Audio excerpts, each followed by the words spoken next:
Hey, everybody, welcome to the Dream Big podcast. My favorite part about this podcast is getting to introduce you to my friends. Like, these are my teachers, these are the voices that I trust in my life. And we're just it's so fun we get to talk to Christy Nockels today. Christy, welcome onto the podcast.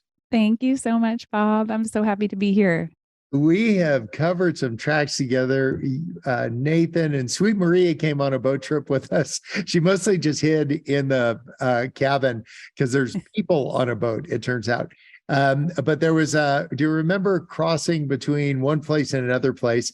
And they had you singing up at a place called the Crow's Nest, which was appropriately named because it was way at the top of the ship. And you Yes. looked so peaked because the everything's moving way to the right. Do you remember that? Yes. I mean, I think at one point, maybe you even like saved me from falling. I was on a stool and I Yes. feel like several people had to we were grabbing things. Things were definitely like rolling around up there. Oh my gosh. But the thing that I want everybody listening to know is that even though you were pretty miserable, as were most of us, that you just still brought this joy. And it didn't come across as this kind of saccharine, fake, whatever. You just said, like, this Mm, is the reality. It's like a little lumpy. And then let's kind of push through this and be as present as we can. And so I mm. think you do that in your music, you do that in the books you've written. And so, for people that haven't met you yet, tell us a little bit about you. Well, I am a country girl from Oklahoma. I'm a PK. So my dad was a pastor my whole life. I was raised in the church, played in the baptistry.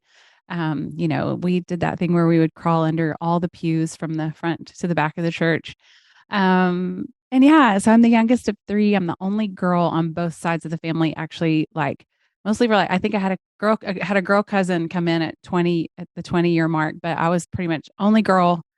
And now, it's been so sweet because I've traveled a lot in my day on the road as a musician and a worship leader and singer, mostly with boys, on buses. So I feel like that all trained me really well, for living in small spaces with boys. But my favorite boy or guy man is Nathan Nockels. We married at 21.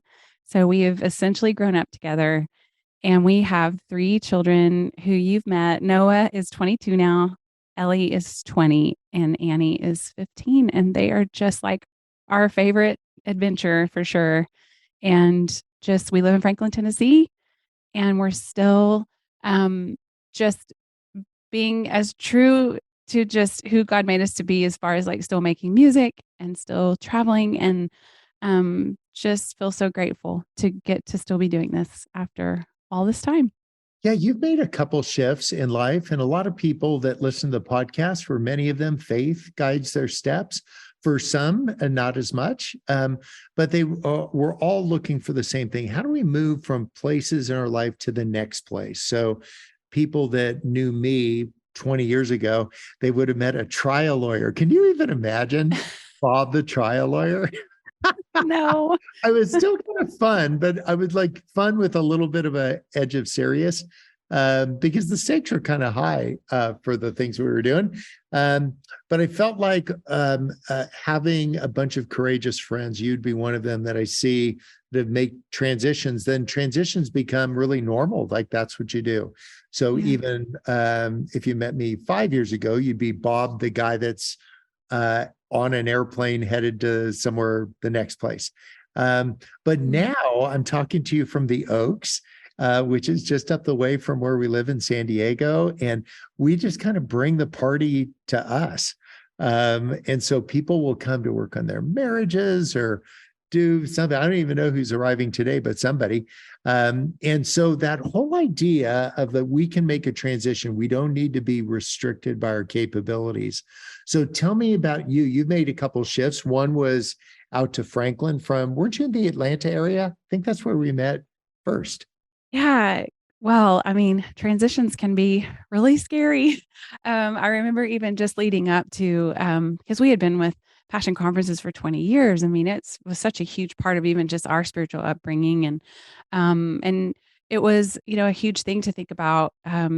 kind of going small in a way, but we felt like, Tennessee has always felt most like home. And so we really felt called to come back here. And I remember that I think one of the first things that I always know that happens when in a transition is like, I really do feel like my desires shift.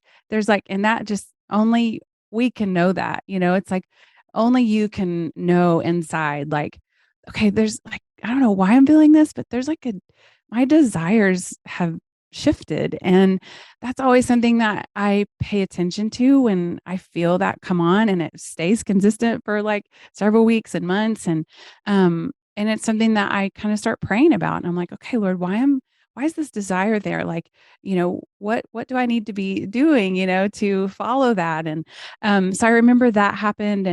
And I think, we went from very much, leading worship and singing in arenas and being a part of, big kind of expressions of corporate worship to more of the small and hidden.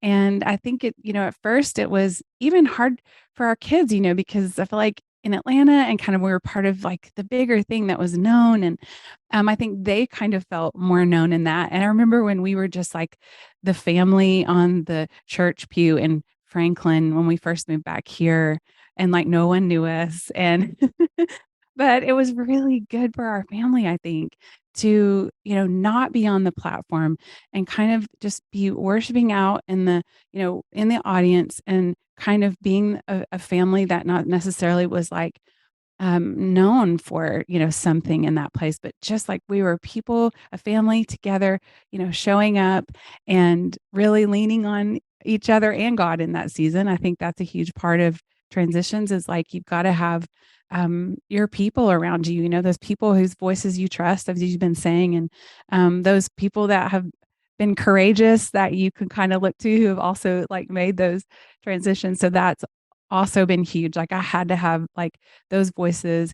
And then I think too, just always really knowing that it is God leading you, because there is going to be that moment when you do the move and you unpack all the boxes, you set up the house, you start walking in a new direction. And then you're like, oh, this doesn't really feel like what I thought it was going to feel like.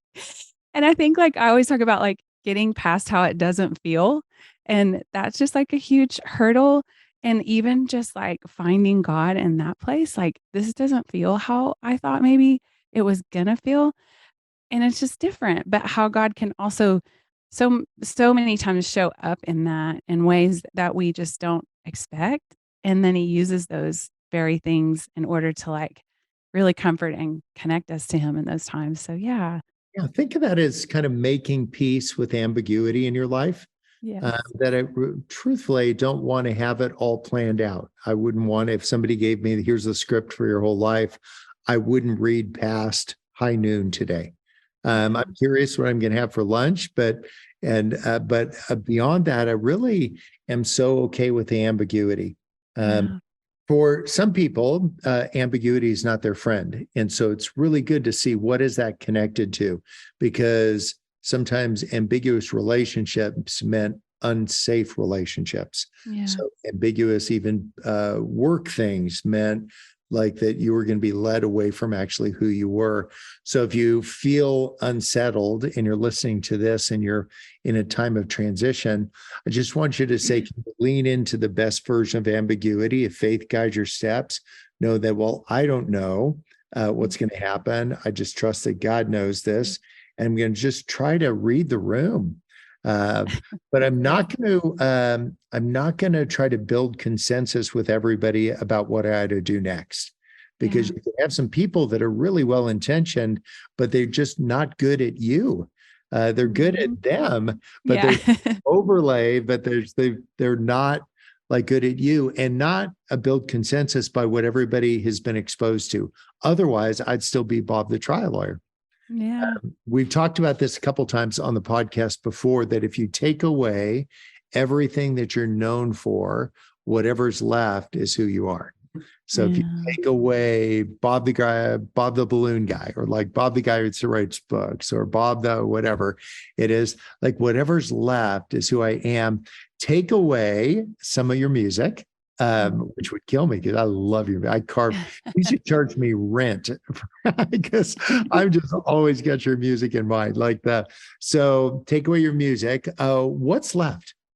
Like Mm. it's your faith, it's your family, but what's left? Like who's Christy underneath all of that?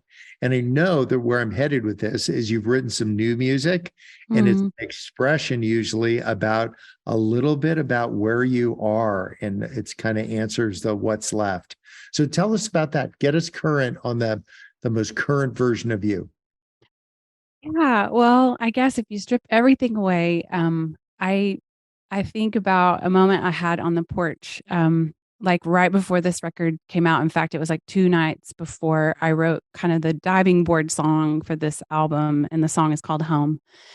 And it was just a moment on the porch that I had where I had not really been in a place of being super, I guess, like maybe surrendered, I guess, in my heart, like to God, because I'd gone through just about a year of some physical ailments that, is one of those things where I don't talk about it much because people try to diagnose you from afar and it's not fun. But like, but it was those things like, I was having like, if you have these symptoms, you should go to the ER right now. It was like a year of that. And my mom has had cancer and she's doing really well right now, but 21 was just a really hard year. So by the end of that year, kind of first of last year, I was weary from just a lot of things not going how I thought they would go, especially with just like releasing a book and all these things. And I remember just, kind of lifting my voice on the porch one night. I was by myself. Everyone had left. And I thought about David in the Psalms. There's just something for everyone in the Psalms because it's literally the highest of highs, the lowest of lows. Like David will cry out. There's lament, there's sadness. Like I love it because we can be that honest with God. And I think it was honestly the first time that I lifted my voice at him, like not in a way of like, I lift my voice to you. It's like, why are you doing this? Like, why are you allowing this? And I had some big questions and, but I had just this encounter, with him. And I remember just saying like, what do you want me to do? Like, I feel like you've given me these gifts. I'm supposed to steward them well, but what do you want me to do? And I'll never forget just like in my, like, just heart of hearts, this resounding word was just this, like, this is what I want you to do. And in that moment, I realized it was like a homecoming on that porch. That I'm his kid.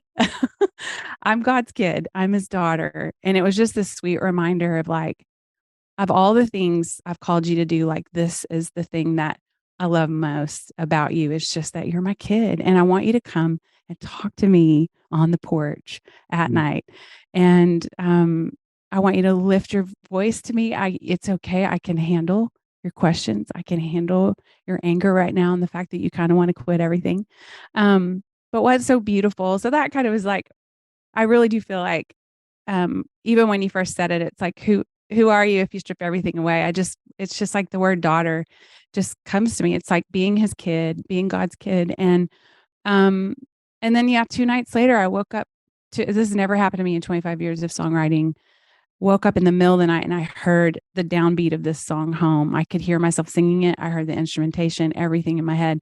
Woke up, grabbed my phone and almost wrote the entire lyric out, just it in its entirety. And that's really never happened to me.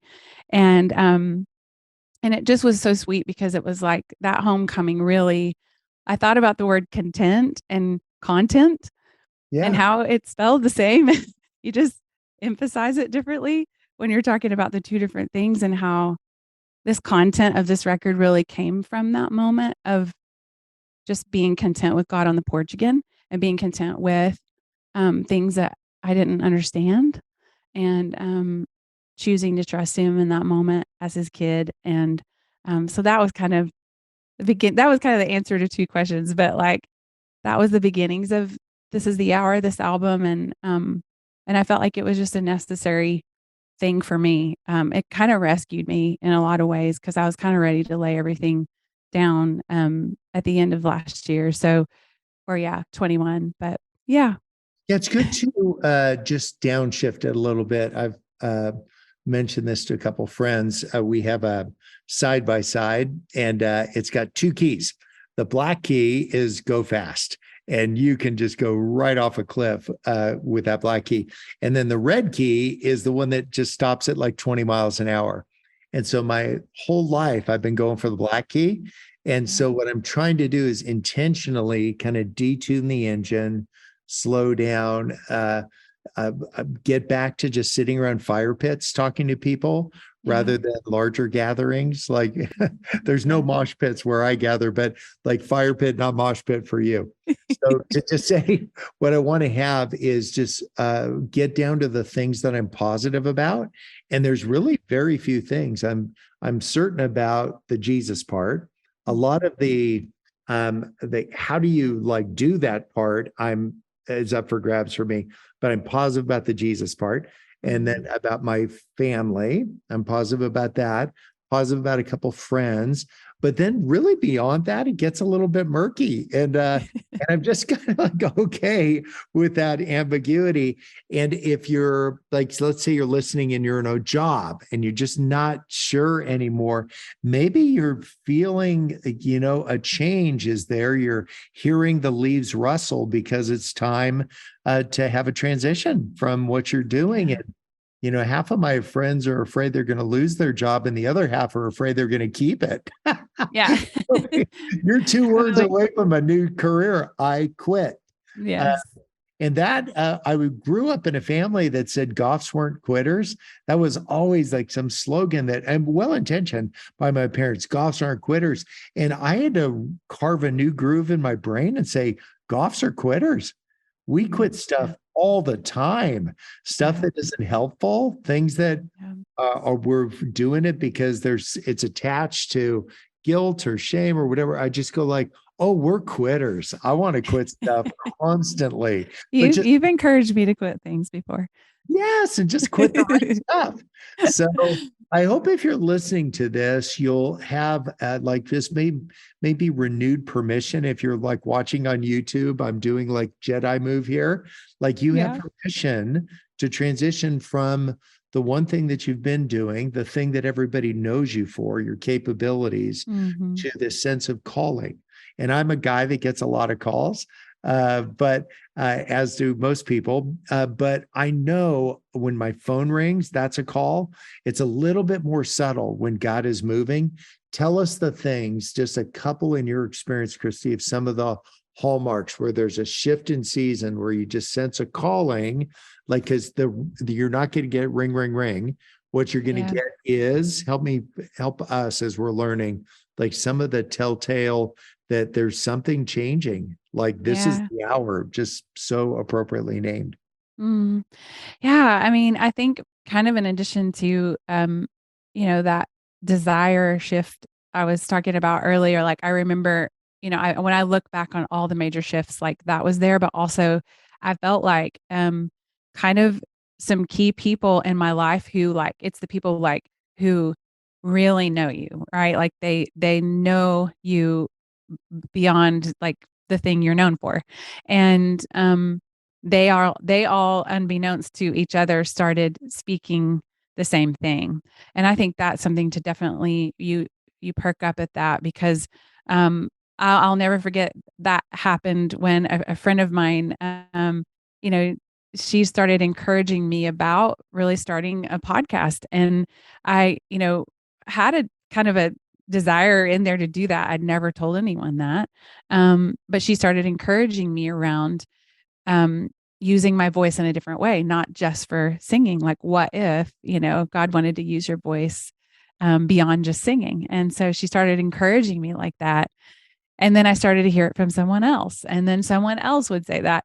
So I think, and again, I think it's trusted voices. I think if there's people on the peripheral that are saying that too, that's great and all, but like, these were like my trusted people who didn't know the other was, saying these things.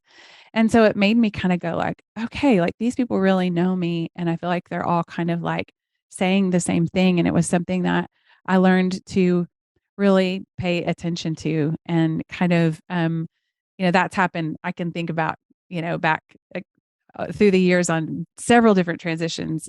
And that was one of the hallmarks of it for sure. Yeah. And so just knowing those things, just knowing you can smell the rain in the wind before the drops start hitting you, you just know there's something. And so if you sense that there's something, I just want you, as we like wrap up our time, if you're listening, to think, what are the things that are these nudges that I'm feeling in my life that maybe something's lost its luster a little bit, that you had something that you did or you're known for, it just doesn't blow your hair back anymore. If it's the relationship that you're in, if it's a marriage, work on that. But if it's some other stuff, then I just say, like, maybe this is the nudge that there's something else that might be my next chapter. I know in writing books, you get about 2,500 words per chapter. If it gets longer than that, it's like War and Peace. So for me, I'll tell people when they ask, why did I change? I said, I just got to 2,500 words. It was just, almost like Forrest Gump. Well, that's all I have to say about that. So it might be as simple as that, and it might be a confluence of many really important streams. If you need a counselor to help you sort some of those things out and see what they're tied to, if there's some depression or some other things that are strong felt feelings, like let's figure out what those are. If you don't have a shelf for them, then find somebody to help you build a shelf. Well, Christy, the album is This Is the Hour, and people can also find you on your podcast. I think you're spinning up another season, and I love how diligent you are on your podcast. I think I got in on one of the early versions. You might have been like maybe the first one, or like at least the first three. Yeah, it was really fun. Yeah, so I think I was definitely shaking in my boots. You did so right though. And so if you want to listen to a really heartfelt, tender, well thought through podcast, then find Christy, but do find her music. And then I want you to do this. I don't want, Jesus never asked anybody to agree with him. Can't find one place where that happened. I want you to now do something about what you heard Christy say. So if you're feeling a nudge, do something courageous. Acts 4, it says, they saw the courage of Peter and John, and they knew they'd been with Jesus. And people will see your courage. Don't tell them you've been with Jesus. Just go do courageous things for you.